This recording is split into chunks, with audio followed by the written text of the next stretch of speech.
L'histoire de Romulus et Remus, la naissance de Rome. Il y a très longtemps, dans l'Italie antique, au cœur d'une terre gouvernée par des rois cruels et ambitieux, naquit une légende qui allait traverser les siècles.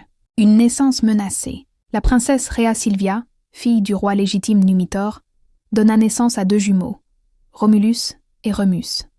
Leur père était, selon la légende, Mars, le dieu de la guerre. Mais Amulius, l'oncle de Rhea Silvia, avait usurpé le trône. Craignant que ses enfants ne réclament un jour le pouvoir, il ordonna leur mort. Les 2 nouveau-nés furent placés dans un panier et abandonnés sur les eaux du Tibre, condamnés à disparaître à jamais. Le miracle du loup, contre toute attente, le panier s'échoua doucement au pied d'une colline. Là, une louve entendit leurs pleurs.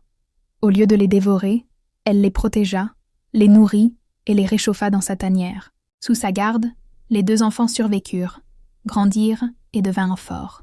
Plus tard, un berger nommé Faustulus découvrit les jumeaux. Émerveillé, il les emmena chez lui et les éleva comme ses propres fils. 2 frères, un même destin, Romulus et Remus, devinrent des jeunes hommes courageux, respectés pour leur force et leur sens de la justice. Un jour, la vérité sur leur origine fut révélée. Ensemble, ils renversèrent le roi Amulius et rendirent le trône à leur grand-père Numitor. Mais leur histoire ne s'arrêtait pas là. Le rêve d'une cité. Les 2 frères décidèrent de fonder une nouvelle ville, près de l'endroit où la louve les avait sauvés. Cependant, un conflit éclata. Qui serait le roi? Où bâtir la ville? Romulus choisit le mont Palatin. Remus préféra une autre colline. La rivalité grandit, jusqu'à devenir tragique. La naissance de Rome.